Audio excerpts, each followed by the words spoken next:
ነገም ሌላ ቀን ነው።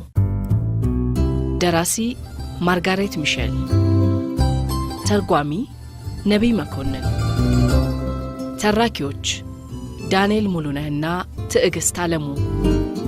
ነገም ሌላ ቀን ነው። ውድ አድማጮቻችን፣ በክፍል 61 ተረካ በትለር ሜላኒን ብዙ እንዳትንቀሳቀስና ራሷን እንድትጠብቅ ሲመክራት የሌላ ሰው ምክር ቢሆን ትበሳጭ እንደነበረ ግን ደግሞ የሬኑ በመሆኑ መቀበሏን ሬት በትለር ስለ አሽሌ አጣራለው በማለቱ የሜላኒ መደሰትና ጥሩ ሰው መሆኑን ዳግም ስታረጋግጥ አሽሌ አለመሞቱ ሮክ አይላንድ ኢሊኖይስ ውስጥ ታስሮ እንዳለ መሰማቱ እንዳስደሰታቸው ሰምተናል። ሜላኒም ካፒቴን በትለር በሌላ እስረኛ እንዲለውጡት ማድረግ ይቻል እንደሆነ ጠይቃ እንደማይሆን አስረድቷታል። 1864 ግንቦት ወር ደረቅ የአየር ጠባይ ምድሩ በሙቀት አረንጓዴ ተክል ሁሉ የረገፈበት ያ ወቅት ያንኪዎቹ ወደ አትላንታ ሰብረው ለመግባት ይሞክራሉ የሚለው ስጋት ማየሉን አድምጠናል። ወይዘሮ ፒቲ ራት የበሉት ያረጀ ዶሮ ጤና እንደነሳቸው እንዲሁም ደግሞ ወይዘሮ ፒቲ ለወዳጆቻቸው ድግስ ሊያዘጋጁ መሆኑን ለሜላኒ ነግረዋታል።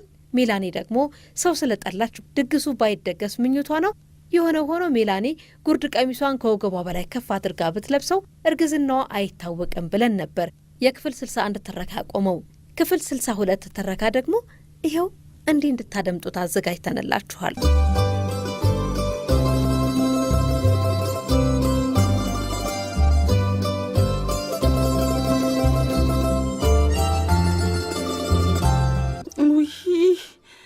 ክስቴኒ ማንንም ማየት አልፈልግም። አሽሌ እዛ ቀርቶ አሽሌ እኮ አልሞተም አሉ ወይዘሮ ፒቲ። አሽሌ ሞቷል ብለው ስለሚያምኑ ድምጻቸው እየተንቀጠቀጠ ልክ አንቺ በሕይወት እንዳለሽ ሁሉ እሱም በሕይወት አለ። ደሞ እኮ አብሮ የሚበላ አብሮ የሚጠጣና አብሮ የሚኖር ሰው መኖሩ ጥሩ ነው። እኔማን ፋኒ ኤልሲንግንም እጠራታለሁ እያለሁ ወይዘሮ ኤልሲንግ እባክሽ ጋብዣትና ከሰው ትቀላቀል፣ ስሜቷ እንዲነቃቃ ይረዳታል ብላኛለች። ወይ አክስቴ፣ ገና ምስኪኑ ዳላስ ሞቶ ጥቂት ጊዜ ሳያልፍ እሷን አስገድደሽ እንድትመጣ ማድረግ ጭካኔ ነው፣ ጭካኔ። እንግዲህ ሜሊ አናደሽ እንዳለቅስ እንዳታደርጊኝ። እንደ መሰለኝ እኔ አክስትሽ ነኝ። ምን ማድረግ እንዳለብኝ ያውቃለሁ። ግብዣ እፈልጋለሁ ብያለሁ፣ እፈልጋለሁ። ወይዘሮ ፒትፓት ግብዣውን አዘጋጁ። ብቻ ግብዣው ሊጀመር ጥቂት ደቂቃ ሲቀር አንድ ያልተጠበቀና ያልተጋበዘ እንግዳ መጣባቸው። የዶሮ አሩስቶ ሽታ ገና ቤቱን ሲያውድ ከነዚያው ከተለመዱ ሚስጥራዊ ጉዞዎቹ አንዱን ፈጽሞ ሲመለስ ሬት በትለር የወይዘሮ ፒቲን በር አንኳኳ። በትልቅ የካርቶን ሳጥን ሙሉ ከረሜላ በብብቱ ስር ይዞና ባለ 2 ስለት ምላሱን አዘጋጅቶላቸው ከች ብሏል። ሆኖም ወይዘሮ ፒቲ ምንም እንኳ ዶክተሩና ወይዘሮ ሚድ እንዴት እንደሚጠሉትና ፋኒን ዩኒፎርም ያለበሰ ወንድ እንዴት አምርራ እንደምትጠምድ ቢያውቁም ምንም ነገር ለማድረግ ባለመቻላቸው ገብቶ እንዲጋበዝ አደረጉት። መቼም መንገድ ላይ ቢያገኙት የሚድ ቤተሰቦችም ሆኑ የኤልሲንግ ቤተሰቦች አያነጋግሩትም። ነገር ግን በጓደኛቸው ቤት ውስጥ ከሆነ ማነጋገሩ የጨዋነት ግዴታቸው ነው። በዛ ላይ አሁን ሬት በፈላስፋዋ ሜላኒ ጠንካራ ጋሻ መከታነት ስር ስለሚጠለል ዋስትናው ይጠበቅለታል። የአሽሌን አድራሻ ለማግኘት እጁን ካስገባ በኋላ ሜላኒ ቤቱ መሆኑን በይፋ ተናግራ ማንም የፈለገውን ቢል እሱ በሕይወት እስካለ ድረስ በሯን ክፍት የምታደርግለት መሆኗን አውጃለች። ወይዘሮ ፒትፓት ሬት ጠባዩን አሳምሮ መቀመጡን ሲያዩ የነበራቸውን ተቃውሞ እየቀነሱ ሄዱ። አብዛኛውን ሰዓት ፋኒን በማጽናናት ላይ በማዋል መሥዋዕት ያደረገው ስለሆነ በጣም ግሩም አድርጎ ያስተዛዘናት ከመሆኑ የተነሳ ፈገግ ማለት ደረጃ ደርሶታል። የራት ግብዣው በሥነ ሥርዓት ቀጠለ። የነገሥታት ፌሽታም አይነት ሆነ። ካሬ አሽበርን በአንደርሰንቪል መንገድ ላይ ከአንድ የተማረከ ያንኪ የትንባሆ ማስቀመጫ ውስጥ ያገኘውን ትንሽ ሻይ ቅጠል ይዞ መጥቶ ስለነበር ሰው ሁሉ አንዳንድ ፍንጃል ጠጣ። ሻዩ ትንሽ ትንሽ የትንባሆ ጣዕም ነበረው። ለእያንዳንዱ ሰው ደህና የዶሮ ሥጋ ደረሰው። በሽንኩርት የተሠራ የበቆሎ ምግብ፣ ገበቴ ሙሉ የደረቀ አተር፣ በርከት ያለ ሩዝና መረቅ ቀርቧል። ይሄ እንኳ የማወፈሪያ ዱቄት ስለሌለው ውሃ ሆኗል። ከምግብ በኋላ የሚቀርበውም የድንች ጥብስ ሬት ካመጣው ከረሜላ ጋር ቀረበ።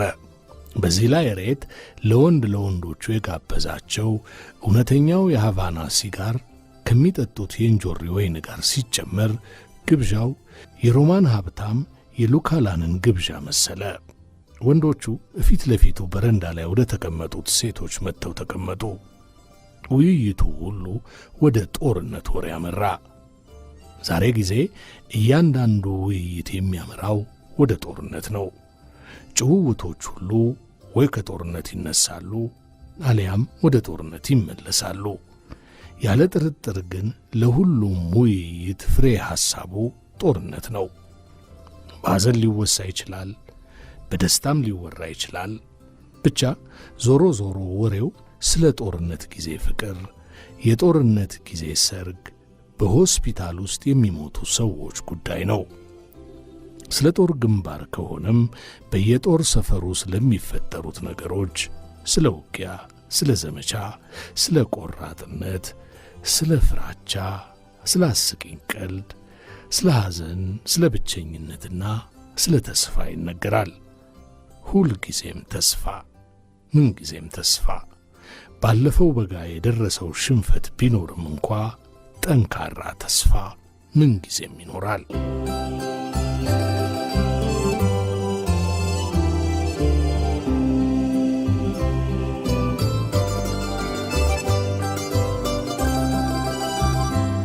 ሻምበል አሽበር ከአትላንታው ሰራዊት ወደ ዳልተኑ ሰራዊት እንዲቀየር ጠይቆ የተሳካለት መሆኑን ሲገልጽ ሴቶቹ ሁሉ የተዘረጋ ክንዱን በዓይኖቻቸው እየሳሙ እሱ ከሄደ የሚያጫውታቸው እንደሚያጡ በማስረዳት የኩራት ስሜታቸውን ሸፍነው መሄድ እንዳለበት ይገልጹለታል። ወጣቱ ካሬ እንደ ወይዘሮ ሚድ፣ እንደ ሜላኒ፣ እንደ ወይዘሮ ፒቲና እንደ ፋኒ ያሉ ያገቡና በተለይ የተደላደሉ ሴቶች እንዲህ ያለውን ነገር ሲናገሩ ሲሰማ ግራ የመጋባትም የመደሰትም ስሜት ተሰማው። በተለይ እስካርሌት ከልቧ የምትናገረው እንደሚሆን ተስፋ አደረገ። እንዴ ቶሎ ይመለሳል እኮ አለ ዶክተር በካሬ ትከሻ ላይ እጁን ጣል አድርጎ። እንግዲህ አንድ ውጊያ ብቻ ቢኖር ነው። ከዚያ የያንኪ ዘር በሙሉ ጭራውን ሸጉጦ ወደ ተንሲ ይፈረድዳል። እዚያ ሲደርሱ ደግሞ ጄኔራል ፎሬስት ያስተናግዳቸዋል። እናንተ ሴቶች ያንኪዎቹ ወደዚህ ይቃረባሉ የሚል ስጋት ጨርሶ እንዳይሰማችሁ። ጄኔራል ጆስተንና ሰራዊቶቹ በተራራው መሃል እንደ ግድግዳ ቆመዋል። አዎ እንደ ብረት ግድግዳ ቆመዋል አለ ደገመና ቃላቱን አጣጥሞ። ሼርማን በጭራሽ አልፎ አይመጣም። ሽማግሌውን ጆ በፍጹም ሊያነቃንቀው አይችልም። ሴቶቹ ሁሉ ንግግሩን በመደገፍ ሳቁ።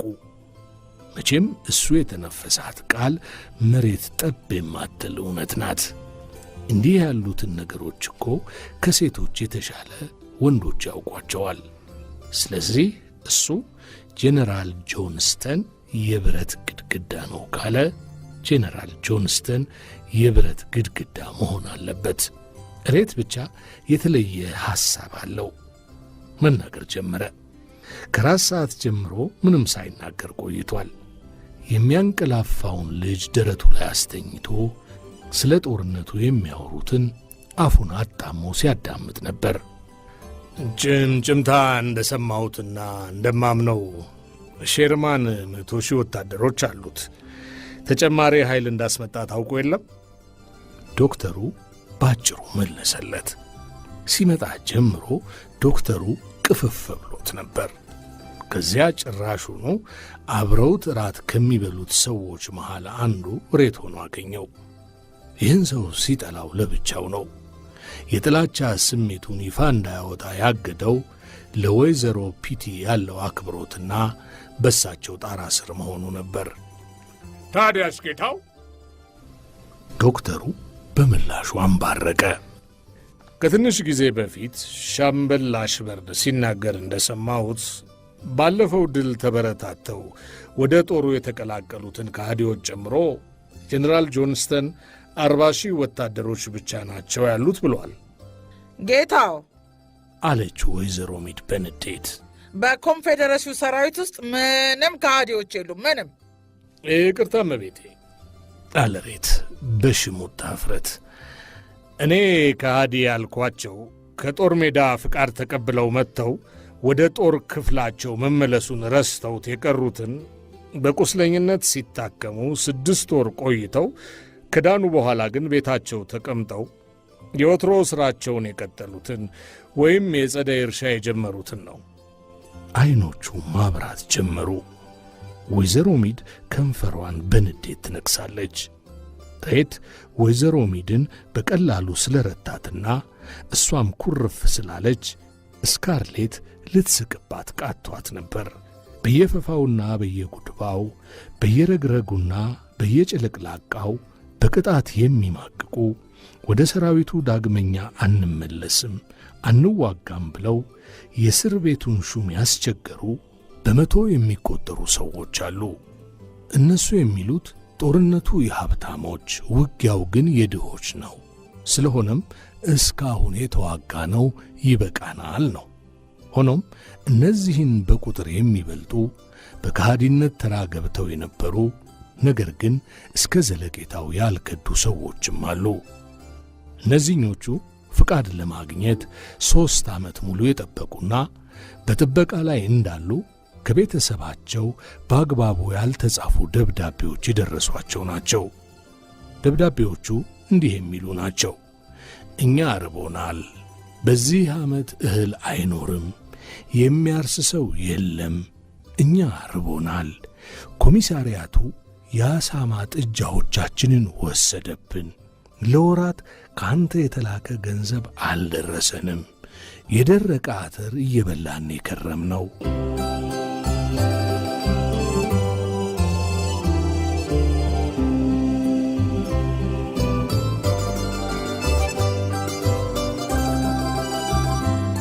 ሁል ጊዜ ኅብረ ዜማው ሚስትህ፣ ልጆችህ፣ ቤተሰቦችህ በሙሉ ተርበናል። ጦርነቱ የሚያልቀው መቼ ይሆን? ወደ ቤትስ መቼ ትመጣለህ? እኛ ተርበናል ተርበናል።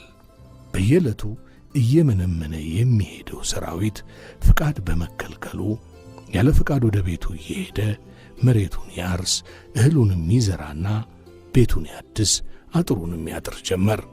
ወደፊት ያሰፈሰፈው ጦርነት መምጣቱንና ይህንን ሁኔታ የተረዱት የክፍለ ጦር መሪዎች ለሄዱት ወታደሮች ደብዳቤ በመጻፍ ተመልሰው ወደ ጦሩ እንዲቀላቀሉና እስካሁን ላደረጉት ምንም ጥያቄ እንደማይጠየቁ ይነግሯቸዋል።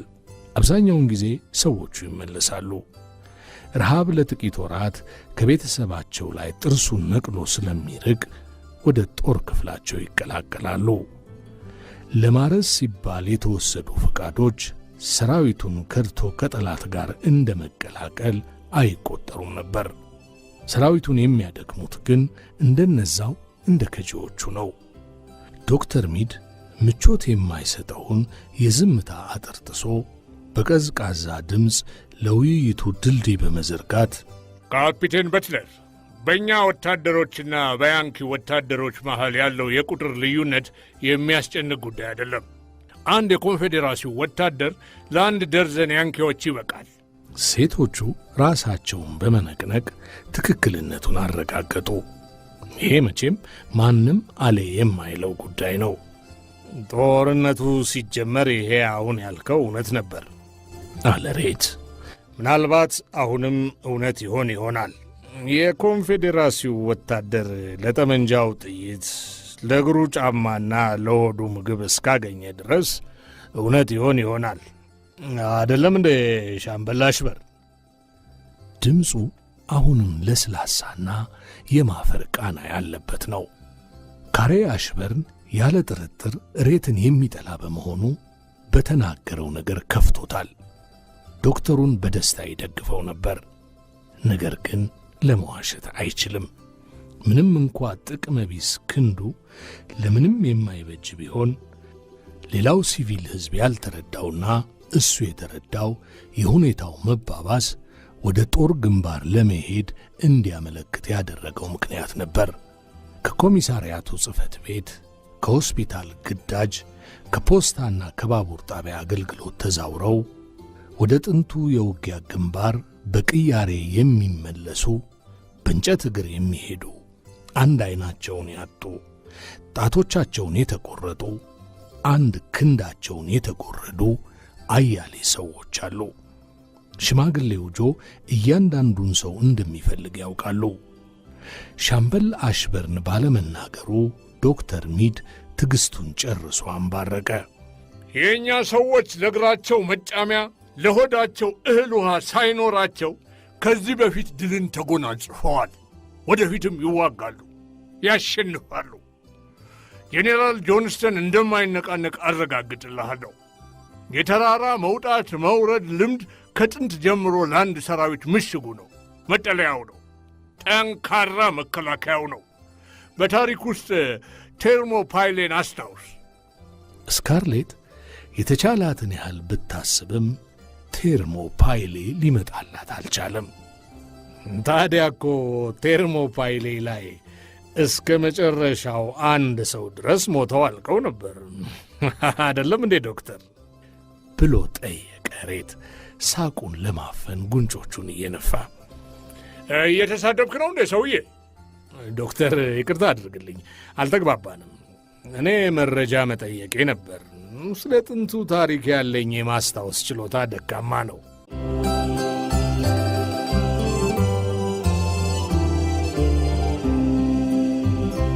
ያንኪዎቹ ወደ ጆርጂያ እንዳይገቡ ለማድረግ ካስፈለገ የእኛ ሰራዊት እስከ መጨረሻው አንድ ሰው ድረስ ይዋደቃል አለ ዶክተሩ ነጠቅ አድርጎ። ግን ያስፈልጋቸው በአንድ ውጊያ ብቻ ከጆርጂያ ያባረሯቸዋል። ወይዘሮ ፒትፓት ከተቀመጡበት ተነስተው በፒያኖ የሚዘፈን ዘፈን ምርጫ እንዲያደርጉ እንድትጠይቅ ለስካርሌት ነገሯት። ውይይቱ እየጠነከረ ክፉ አውሎ ነፋስ ሊያስነሳ መሆኑን ተመልክተዋል። ሬትን ራት ከጋበዙ ችግር ሊፈጠር እንደሚችል አሳምረው ያውቁ ነበር። እሱ ካለ ሁልጊዜ ረብሻ ይኖራል። እንዴት እንደሚጀምረው ግን በትክክል ሊረዱት አልቻሉም። የመድኃኔዓለም ያለ ስካርሌት እዚህ ሰው ላይ ምን አይታለች? ሜላኒስ የምትደግፈው ለምንድን ነው? ስካርሌት በታዛዥነት ወደ እልፍኙ እየሄደች ሳለች በበረንዳው ላይ ጸጥታ ነገሰ። የጸጥታው የልብ ትርታ ሬት ላይ የሚዘንበው የጥላቻ ስሜት ነው። ሰው ምን ቢደነቁር የጀነራል ጆንስተንና የሰራዊቱ አይበገሬነት እንዴት አይታየው? እንዴትስ አያምንም? ይሄን ማመን መቼም የተቀደሰ ተግባር ነው። የመጨረሻ ከሃዲ ሆኖ የማያምን ሰው እንኳን ቢሆን በዚህ ጉዳይ ላይ ቢያንስ አፉን መዝጋት መቻል አለበት። ስካርሌት ጥቂት የፒያኖ ቁልፎች ተጫነችና ጣፋጩንና ሐዘን የተቀላቀለበት ድምጿን ወደ እልፍኙ ለቀቀችው። የዝነኛው ዘፈን ስንኞች ፈሰሱ። ለቦምብ ቁጣ ተጥደው በጥይት አረር ተቆልተው ግድግዳ በነጣ እስር ቤት ሟችም ሞትም በተኙበት ሰቆቃ እየተዘራ መከራ እየታጨደ ያንዷ ወዳጅ ተወለደ። ያንዷ ውብ ሸጋ ፍቅረኛ ያጀግና ወጣት ምርኮኛ ለዛው ያማረ ፊት ገጹን ልጅነት ግርማ ሞገሱን ጸዳሉን እንደለበሰው የመቃብር ሲሳይ ሊሆን ትቢያ ሊለብስ ምን ቀረው? ወርቃማው ጸጉር በደም ተነከረ አለ ሐዘንተኛው የስካርሌት ሙዚቃ።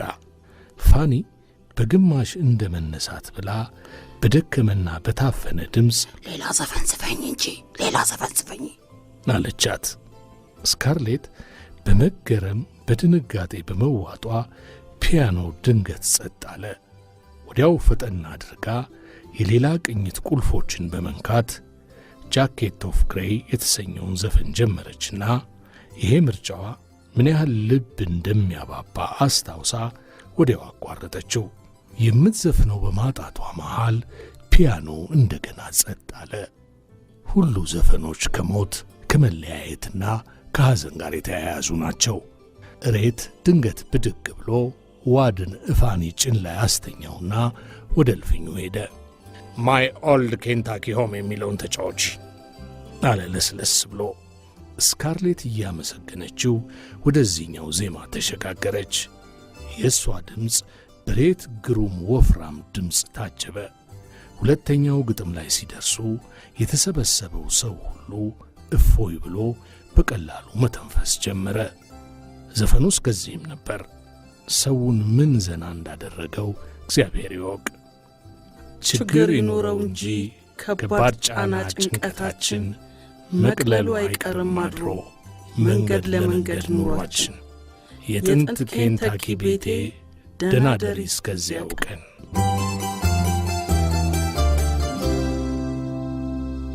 አድማጮቻችን ከክፍል 62 ጋር የነበራችሁ ቆይታ እንዴት አገኛችሁት? ቀጣዩ ክፍል 63 ትረካ ደግሞ እንደዚሁ በሰዓቱ ይደመጣል። አብራችሁን ስለነበራችሁ እጅግ አድርገን እናመሰግናችኋለን።